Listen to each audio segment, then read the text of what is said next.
हो गया। गुरुद्रोणा क्लासेस में आप सभी को स्वागत है। आप सभी को गुड मॉर्निंग।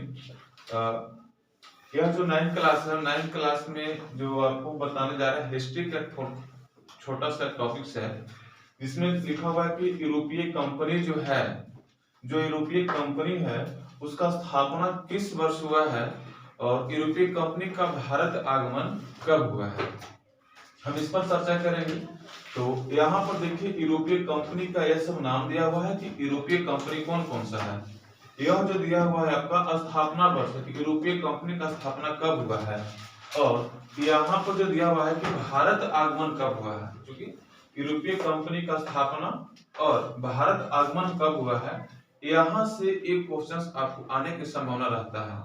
तो इसको भी हम देखेंगे कि देखिए पुर्तगाल है और पुर्तगाल का जो स्थापना हुआ है 1498 में हुआ है।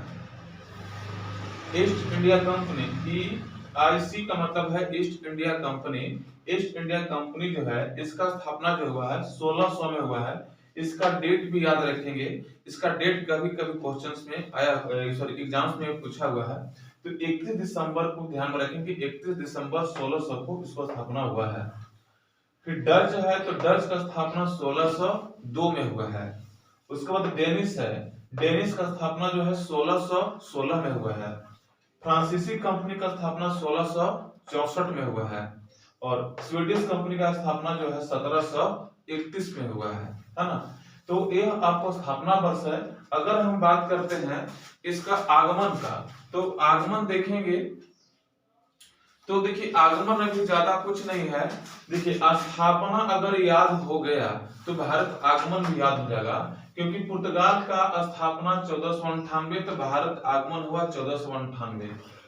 ईस्ट इंडिया कंपनी का स्थापना जो हुआ था 1600 में हुआ था, लेकिन ये आया था 8 साल बाद, मतलब कि 1608 में आया हुआ है। उसके बाद डच है, डच का स्थापना 1602 में हुआ है और 1602 में ही आ गया है। डेनिश का स्थापना 1600 में हुआ है, भारत आगमन जो है 1616 में हो गया है। फ्रांसीसी का स्थापना 1664 में हुआ है और भारत भी आगमन 1664 में ही हो गया है। स्वीडिश का भी स्थापना 1731 में हुआ है और भारत आगमन 1731 में हो गया है। यानी कि जो कंपनी जिस वर्ष स्थापना हुआ है उसी वर्ष भारत आया है, केवल ईस्ट इंडिया कंपनी को छोड़ करके। ठीक है, यहीं तक।